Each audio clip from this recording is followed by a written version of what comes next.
Thanks for that, Tony. Can you all hear me at the back? Good morning to you all, and you're probably thinking he looks nothing like a futurologist.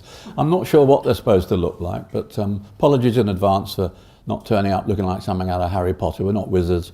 People like me spend our time thinking and sharing those thoughts with all sorts of organisations, big companies, small companies, government departments, even charities, trying to make them a bit more future-proof, if you like, trying to give them some feeling about the shape of things to come, as I say, because most people regard it as a sort of romantic thing that you just have in science fiction books and science fiction movies. A sort of bit of a health warning here. I don't talk about, I'd like to, but I don't, because I don't think it's much use, talk about the 23rd century and Star Trek and all the rest of it, even though I'm a devoted Trekkie. I talk about what I call the relevant future, the next 5, 10, 15 years, the things that make sense for all of you as you go about your business and have to make your numbers and manage people and so on. But you know, the one thing, if you look on my website, I call myself an historian of the future, which sounds a bit glib, I know, but I like to use historical analogies. I read a lot of history. I suppose I'm an historian by training, if you scratch me on that one. Analogies, nothing's ever new, nothing's ever new. I've just finished reading a book by Tom Standage called The Victorian Internet, and it examines the impacts on 19th century society and economy of the invention of the electric telegraph in the 1830s. Why is it important? Because it was the first time in human history that we could move information around at instantaneous speed, and that made a huge difference. For example, it allowed financial markets to develop, because for the first time in history you could move around information about share prices and currencies, interest rates and all the rest of it. So these things do have an impact. But I think my second health warning is that in my experience people make one of two mistakes when they think about the future. The first mistake people make is they think the future is something that happens to other people. So, you know, another half hour under the duvet or what it is, another beer, and we can forget about it. The other mistake people make is they think that the future is something that happens in, I don't know, July of 2021. It's happening now. We're in the middle of it. We're being carried along by great waves of change. And I think a good place to start always by looking, when you're looking at the future, is actually to look at today, because the future is embedded in the realities of today. But I think one way of giving you some kind of feel for the pace of change, I'll share this with you. It's a birthday card, you're right. I bought this, it's a Chelsea Football Club birthday card. I bought it in the Supporters Club shop a couple of weeks ago, it cost me about £4. And you might think, what is he on about? Well, sorry if you're not a Chelsea supporter, nor am I. But the point I'm trying to make there is that singing birthday card has got more computing power than the onboard computers of the Apollo 11 mission that put Neil Armstrong on the moon. In fact, if you look at Apollo 13, the movie, because that's a clip from the movie, Tom Hanks, you know, when things went horribly wrong, Houston, we've got a problem, all of that stuff, the NASA engineers, you notice, are still using slide rules. Didn't have computing power, they had slide rules. And historically, the slide rule was invented by an English vicar in 1622. So we've moved an awful lot of miles, have we not, since then? Massive change, massive change. So that's the sheer pace of change. If you look at the modern world, if you look at something like social media, which frankly futurists like me did not spot in around the turn of the millennium, we didn't see it coming. But if you look at something like Facebook, in terms of their general membership of regular users, they now are a country about the size of China. Now, 10 years ago, Mark Zuckerberg, the founder of Facebook, didn't even own the domain name, hadn't even bought the domain name. So we've come a hell of a long way there in social media in the space of less than a decade as well. So I think we need to remind ourselves, though, what technology actually is all about. It's not about gadgets and toys. In fact, the definition, I'm big on definitions, it is actually about how people use and harness things to change the rules. That's what I want to spend in the sort of short time I've got available, spend some time checking out, not just IT, but other things. So what kind of future technologies will affect you and shape your strategies over the years to come?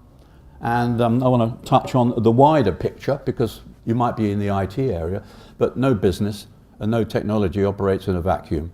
You're operating within a wide world which is changing quite considerably in every sense. How we will live, learn, work, innovate, consume, socialise, travel, everything. People say, where do you get your stuff? Do you sort of lash it together on the train or the plane coming over? No, no. It's a very holistic discipline, futurology, and it's a little bit of a kind of teaching bit here, is actually you need to draw on massively different sources of information and data. And I'll be open about this. If I see a book or an article, or I hear a speech, or I maybe watch a documentary or whatever, and I think it has genuine insights that I can use, I will steal those ideas. I will always give credit to the person who's developed them. But why reinvent the wheel? You know, if a new wonderful idea has come out from something, then I will use it. And so it does come from a great number of different backgrounds. Now, I mentioned a moment ago I'm an historian of the future, but you know, increasingly I'm moving over to the other side, really, to become a sociologist of the future, because I'm convinced now that the future, in whether it's business or whether it's everyday life, is increasingly about behaviour and conduct, how we do things, how we relate to each other, how we engage. And that's just as true in the business world as it is in the everyday normal world. Now, I don't predict the future. I'm not in the answers business. I'm in the questions business. Because people sometimes come up to me at conferences, "You're a futurologist." I said, "Oh yeah. Who's going to win the 3:30 at Kempton Park on Easter Monday?" I have no idea. We're not in the answers business. We're in the questions business. And the questions are like big what-if questions. You know, what if the oil price goes to $200 a barrel? What if the European Commission passes its dreadful directive changing the rules about how software can be developed and sold and all the rest of it? You know, what are you going to do? Are you ready for that? Have you thought about it? Oh, hadn't thought about that. But they are actually going about it in a professional way here as well. This is called the Living Earth Simulator. And this is how wide-based and holistic, it's a little bit like the chart I've just shown you, really. It draws down on absolutely everything about our society. It's a huge project. It's about the same size as a project as the Large Hadron Collider. You may know that's the funny thing in Geneva that identified the Higgs boson last year. Bit technical, that I know, but this is a sort of a knowledge collider, and it identifies absolutely everything in our physical environment. The point being, and this is really a description of what it's trying to do, simulate the interactions of all aspects of our lives, all aspects. But really what it's looking at, ladies and gentlemen, is the physical world of the future, which I think we're pretty good at now, with climate change and all the rest of it getting into the agenda. And what we're not very good at, I recognise this, is trying to understand our social futures, how people will evolve and develop and relate to one another in years to come under the pressures, if you like, of a changing world of technology and other things. So that's doing it. We'll have to look out for the sort of results. It's backed mainly by the EU, by the way, so we'll have the benefits of seeing that in the not too distant future, if I may use the word. Offer you quickly, just to get out of the way, the comic book view of the future. This is a sort of prototype city of the future, isn't it interesting? Not likely to see that for a couple of 100 years, I would have thought. This is a so-called floating city, or the lily pad concept of a totally sustainable, you might think this is all a bit wacky, isn't it? Yes, it is, I suppose, but it's normality in the future. This will be another 100 years. We'll have lily pad concepts, floating cities that are totally zero carbon and self-sustaining. This one is the future of food is up. This is a vertical farm parked off Manhattan. This is not so far from the truth, by the way. There are now already prototypes of vertical farms.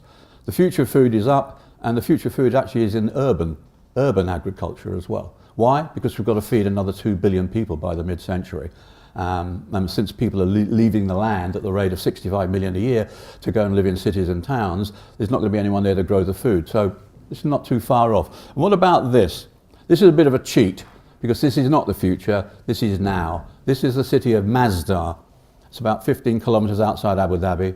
It's a $20 million project to build, and it's nearly finished now, to build a zero carbon, zero waste, self-sustaining ecosystem. It will, when it's finished, be the global headquarters of the International Renewable Energy Authority. So if you want to see the future of energy, you really should go and try looking at the Gulf states. Rich on oil, but in the future they want to be rich in renewables. So that's a bit of a swizz, that one, because that's the here and now. And that's the point I was making earlier, actually, that the future is already around us. And if you look at the prototypes that are in the labs and the R&D divisions of companies, it's already here. This is a telepathic money system. You actually think in order to make a transfer of funds to a customer or a company. That's already in prototype. We call this brain jacking. We're in the early stages of being able to transmit information from man to computer. That's already around. This is using augmented reality in the retail business to try on a frock or clothes or a suit or a pair of shoes without actually ever going anywhere and without actually changing your clothes as well. Augmented reality is already quite big in retail and will be increasingly bigger as well. Autonomous, we call them autonomous vehicles. In other words, driverless cars. These are already, they've just changed the law in California so that these could be tested on the streets. So that's with us as well. You might think, if it's a driverless car, why has that lady got a steering wheel? It's a psychological thing. People just feel really uncomfortable, driving around without a wheel in front of them. So that's probably what we'll see. So that'll give you an impression, I think, of the kind of things that are already around us. And in the next 5 years, 10 years, there'll be everyday entities. Quick number of future facts. These are all random, but in the sense that when you look at them, if you look at them more closely, they actually have a message. So I'm not going to go through all of them like a school teacher, but top left, they'll be getting on for 500 million single-person households. Is that important? Well, single-person household is the fastest growing household type, not only in the UK, but in Europe in general, and in many other parts of the world. Single-person households, is that important? Yeah, because, and they're not just Bridget Jones types, swigging Chardonnay and having a posh job in the city. This is individuals who may have lost their spouse recently, elderly folk, spouse or partner dies, or people who've broken up from a marriage. So there's a lot of social issues here as well. But a single-person household society needs a different kind of built environment. And it may be an area that the software industry is going to be more and more important because they will increasingly live in smart cities and smart communities as well, connected communities. Packaging, for example, that's going to be the end of the family-size pack. So the nuclear family, which also is declining, like mum, dad, 2.5 kids, that was the dominant driver of innovation and packaging design and so on in the 20th century. That's why cars have 4 seats, because they were family cars, you understand? And that's changing now. So you take all these random facts and they all mean something. Other point, 60% of the world will live in urban areas. We already are an urban world. We crossed that point about 2008. So we're increasingly living in cities and less on the land, turning out food, if you like. So some facts. Tony, do they get the copy of this after this? So if I'm whizzing through, sorry, Future's a very, very big place. And I can just touch on some of these things as we go through, but I gather the PowerPoint presentation will be on, available to all of you, and you can look at it in your leisure. But really, all of these things do actually pose that question, what is the shape of things to come? Well, I haven't got time to talk about everything, but one of the things I want to look at quickly is the coming age of disruption. This is, as I said earlier, if I see something that's really interesting, I'll use it. This is by McKinsey, a very good outfit, McKinsey Global Institute, and they identified 12 disruptive technologies that are really going to make a massive difference to the way we do things in the years ahead. I'll pick up 1 or 2 of them. The obvious: mobile internet, Internet of Things. The world, the internet now has more inanimate objects connected to it than there are people on the planet. And by 2020, there'll be roughly 30 billion connections as well. So you look at those, we're aware of those, cloud technology, but then you get into advanced robotics, next generation genomics, energy storage, 3D printing, you're going to have a demo on that. Advanced materials, very important, things like graphene, willow glass, carbon nanotubes, very light, incredibly strong. Aircraft will be built of them. Formula One racing cars are built of carbon because they're very light as well. So a lot of these things, it's not just IT, it's all these other things that are going to converge and change the pattern, if you like, not only of business but of everyday life. And as I said earlier, the next 10 to 15 years we'll probably see more disruptive innovation than we saw in the whole of the 20th century. And we ignore this at our peril, all of us, whether we're running businesses or not. I thought I'd quickly put it in context because IT is important. Obviously, that's why we're all here today. It's very important, but there are other things happening as well. But let me try and put this in context. Historically, we're moving into what I call the era of citizen IT, but I'll summarise it slightly more clearly. I think in the old days, mainframe era, those big boxes the size of a double-decker bus, we all remember them, well, most of us do. In fact, the original mainframe computer had 18,000 vacuum valves in it. We then moved into the client-server era, and I like to say that we're now in the era of mobile cloud, and this changes all the rules about how and where and why we do things. This technology is moving to the edge of organizations. it's empowering people at the edge of organisations and increasingly beyond as well. And so your corporate activities, your business activities would increasingly be beyond the boundaries of your firm or organisation and into the world of networks. Quick look at, I know some of you are from the educational world today, so I'll just touch on this. It's not an area of expertise, although I've taught at probably most levels from grade school to university, so a bit of an educationalist, but this is really the trend towards disruption. Look at the top, big data. A lot of futurists describe big data as the next industrial revolution. Massive amounts of data so that we can actually truly try to understand the world around us through analytics. But look quickly at learning in the mobile cloud era. Well, this is what we're moving from. Yeah, there aren't any icons to click, says a teacher, it's a chalkboard. But you know what we're talking about here really is a generational thing. The biggest thing to influence education, I believe, in the years to come is this generational shift from the older generation to what we call the digital native generation. Now, the digital native generation is the generation that was born within the digital age. That's all they've ever known. And if you want to know whether you're a digital immigrant or a digital native, just ask yourself a very simple question. When you get an email, are you just even tempted to print it out? If you are, you're a digital immigrant, okay? Now, the point about this is that digital immigrants think very differently from an earlier generation. I checked this out a couple of days. When they're about 17 or 18, they're either going off to tertiary education or they're entering the workforce. By that time, they've spent about 500,000 hours, 500,000 hours watching commercials, 10,000 hours playing games, 5,000 hours or less reading books. And so you see the thing on the wall there, reading is cool, but actually digital natives don't really spend much time. They live in a completely different world, really. And so they want their educational experience to reflect the same experiential aspects as their own digital culture.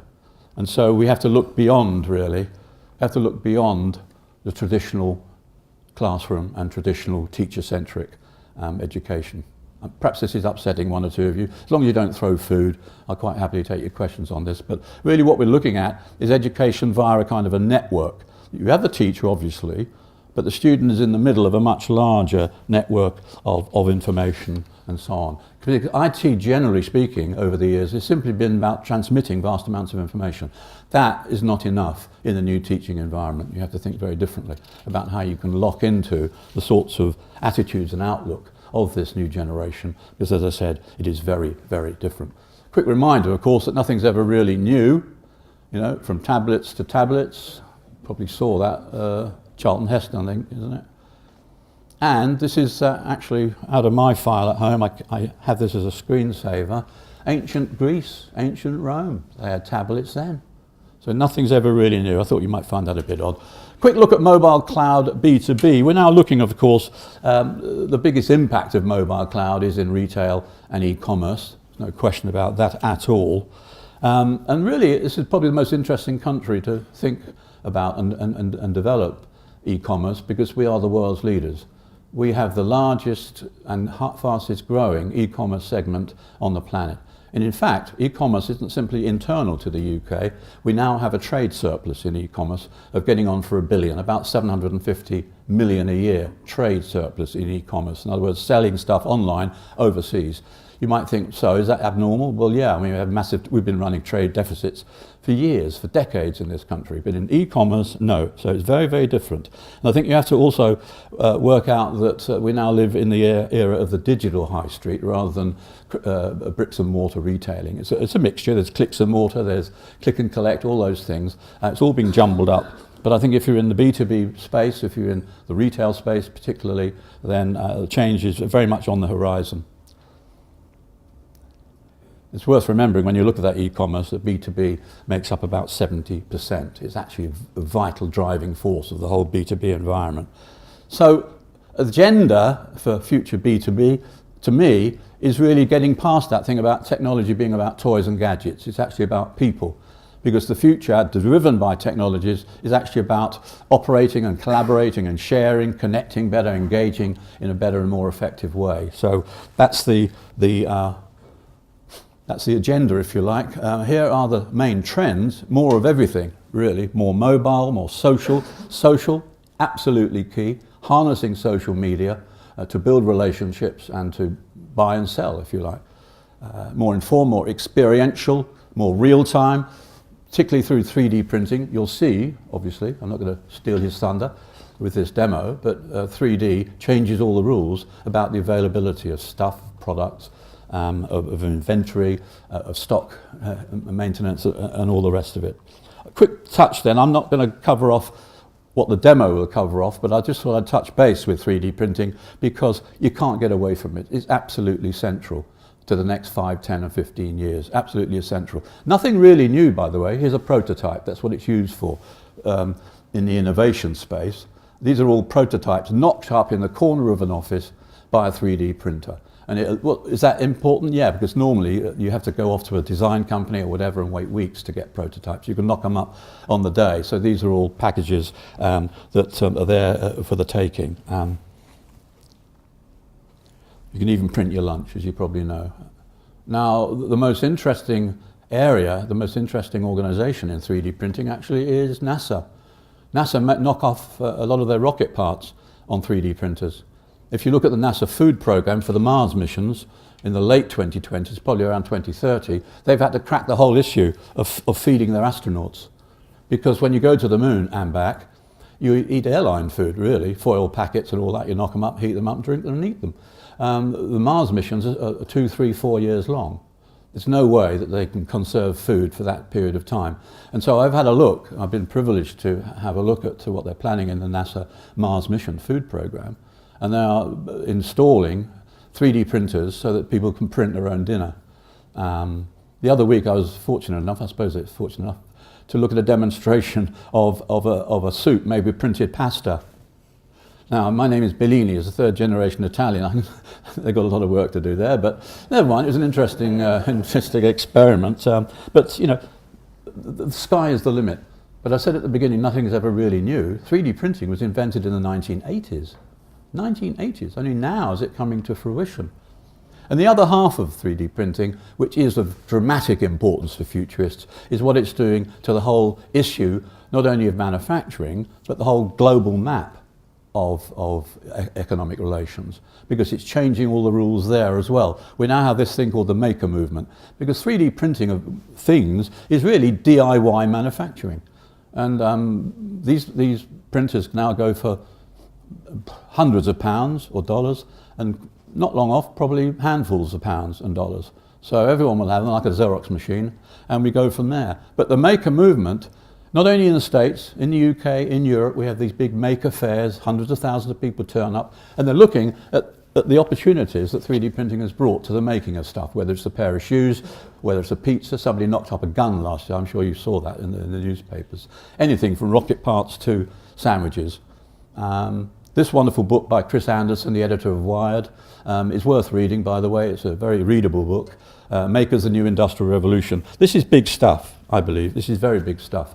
And it could well change the rules about every single industry. I mean, in B2B, it means that you've got a real-time response capability. Inventory management, supply chain costs could well be, and I say could because some of these things might not happen. These are scenarios.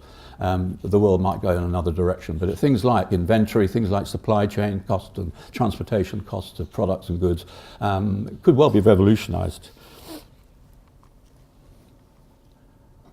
Additive manufacturing, we call it. And a lot of people see it as the most innovative and revolutionary thing since the invention of assembly lines in the early 20th century, introduced by Henry Ford at the Ford Motor Company. It was a completely new way of making not only cars, but stuff in general. And so that's a very big and important part. And by 2020, we reckon something like 80% of finished products will have some bit of 3D in them. Already now, it's about 50%, 40 or 50% coming up to 2016. A lot of it will be 3D included. Okay, so that's going to be a major revolution. And the point here, though, once we've got used to having 3D around, I think that's the point here, that the global economy could well change. We've seen a great shift in manufacturing from the old world to Asia, China in particular, and Indonesia and so on. That could well change. You actually make your manufacturing facilities close to the customer. Okay, goods previously produced in China or other Asian markets could well be returned to Europe, and you might think we're on the cusp of a new Western industrial renaissance. Might be. Interesting. And when you got used to 3D, along comes 4D, of course, and the fourth dimension is time. Time. And what is it? 4D printing is really about producing items or objects that change to match their environment. They change over time to match their environment. Absolutely vital in areas like underground cabling, drainage, where, you know, inaccessible, very difficult to get to places, where you can introduce objects, piping and whatever, and it will adjust to the circumstances it finds itself in and do its job. It could also evolve over time in another direction. I'm very aware that I'm coming up to my stopping point, so I wanted to go on to a final area, which is really about organisation, how you run stuff, how you run organisations, firms, companies, because that actually is also a technology. It's a technology. In fact, the original definition I gave you earlier was the art of doing things, not gadgets and toys, but the art of doing things. And so where this is all coming from is this future connected world, this Internet of Things where everything is connected to everything else, churning out vast amounts of data. By 2020, it would be more than 30 billion non-human connections on the internet. You know, a typical car, for example, will have more lines of code than a typical airplane as well. So we are seeing a massive change. Not only is it big data, but it's anywhere data as well. And I talk about the anywhere economy, because data and devices and so on make it possible for us to work increasingly anywhere we want and any time we want. And so all the rules there are changing as well. And as the FT put it the other day, you know, people work almost anywhere, busy getting work done from customer sites, airport lounges, coffee bars, or their own homes. So could well be seeing the decline and disintegration of the idea of the office. The office has always plagued me. I had the great work prisons of the 20th century. You know, in a typical London office, a typical desk is used about 43% of the time. So you could halve the number of desks and still have enough to go round. So that's changing all the rules about how we work. Independent workers, now roughly 60 to 70 million independent workers in the States, more than half the labour force. I see that happening here as well. People will still work and still go to work or whatever, but it'll be very different in terms of how they do it. And we like to call it the gigonomics model. Gigonomic, you don't have a job, you do a series of gigs, you know, like a rock band, series of gigs. And in the States they have a lot of websites like Elance where you can sell your skills as this guy is a copywriter. $50 an hour, based in Japan, doesn't really matter where you're based, you can send it in by email anyway, all your text or whatever. This is a UK one, people per hour, and growing numbers of professionals reinventing themselves as a portfolio workers, you know, and you can actually make a living out of it. Many gigs in a variety of disciplines. They've now actually got an app for it as well. Anyone come across this? The Gig Walk app, it's not really available here yet, but it's up and running in California. It's been there for a while. What is it? It's an app. You have it on your device, and you sign in as a free agent worker available to it, and you're selling your skills on the spot market, really. This one says, can you go down to the intersection of Junction 4 and Highway 3 and find out how bad the congestion here is and get back to us on it. So that means that the traffic office in the centre of town doesn't have to do it themselves. They use it hugely in retailing now. Can you go down to that store on 3rd Street, please, and check out whether they're stacking our products in the right way or whether their stock is low and so on. So gig walking is going to be a thing of the future as well.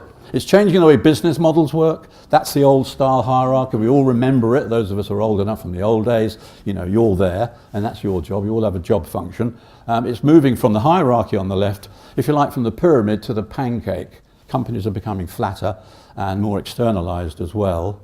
The network, the company network is in the middle, but outside of that are other people on that network who actually feed in, the external workforce feeds in to that firm. So the rules of work are changing very much in that direction as well. And I think the other idea is, what does the future of the office look like? Well, you go through these architectural journals, they all look like something out of Jean-Luc Picard's office on the Starship Enterprise, but actually, you know, that's the office of the future. That's the office of the future, from pyramid to pancake, and I think we've got to get used to that, living in a totally mobile world. So you have to ask yourselves, you know, how can we run our businesses if growing amounts of our own talent are actually external to the organisation? How do you manage them? Who do they work for? Do they work for us or do we work for them? Future is flat. This guy, Tony C, he had a Chinese-American guy. He had a company called Zappos. He founded a company. They used to sell pizzas. Then it moved on to selling shoes and clothing online. They became immensely successful, so much that they were bought by Amazon a little while back for 1.2 billion. But he wanted to change the way his company ran. He said, I don't like hierarchies. It doesn't really release the talent. And there he is in the middle. He set up something called holacracy. You might not have heard about it. It's all about running a business through teams or circles based on job function, not titles. Because job titles get in the way of innovation. You know, you can't do that, that's my job, I'm boss of that, and so on. So very, very important. So they've moved from hierarchy to holacracy. And that's the definition. Holacracy is social technology or system of organizational governments through a fractal oligarchy, self-organizing teams. Very different from traditional ways of working, do you not think? And I suggest you look at this when you've got more time, because there are 18 future evolutions at work and they're going to have big effect on B2B. I won't touch on all of them, it'll take us all day, but certainly we're looking at, you know, big data there, people working at home, people working in the office, people working in cars, and so on. Baby boomers will start retiring around 2020. All these things impacting on the B2B marketplace. So I suggest, as I say, you get this up when you have a spare moment and have a closer look at all those things. Just a couple of minutes more. Big data analytics, that will be driving everything, B2B certainly. But knowing what your customers are up to, knowing what they want, knowing what they might want 6 months from now, predictive analytics, going to be absolutely central. And companies that ignore this challenge could well be in trouble in a year or so from now. Everything's moving through the web, sentiment, social sentiment, 5 senses marketing. See, it's about conduct, it's about behavior, it's about people relationships as well. The other thing is we're moving out of a period of chaos in data. This chart shows you that most data, the big red part of the bar chart, is unstructured data, chaotic. We don't know what it means or how it fits together with all the rest of it. The consensus in many parts of the industry, though, is that over the next few years, up to 2020 or so, it'll go the other way. Structured data here is the red one. It takes off around about now, and it becomes much more understandable, much more usable. Just a couple of final points. How can you, as a company or as an organization, make sure that you're up with all of this? And we call it the digital imperative and digital maturity, I suppose you could say. And we've really identified 4 different types of organization when it comes to dealing with a digital challenge. On the bottom left, beginners. They might have a bit of email, a bit of internet, not much else. Bottom right, the conservatives. They probably know all about this stuff, but they think, well, they might change it in a year or so. Let's hang around, let's wait and see. Then you get on the top left, the fashionistas. You know, these are the fashion fads. They've got all the toys, all the gadgets, and they spend loads of money, but they don't have a vision. They don't know what to do with it. So that it looks good, but they have no idea where they're going. And then the top right is the digerati. They are the people who have the technology, have made the investment, but also have the managerial vision of how to use it properly.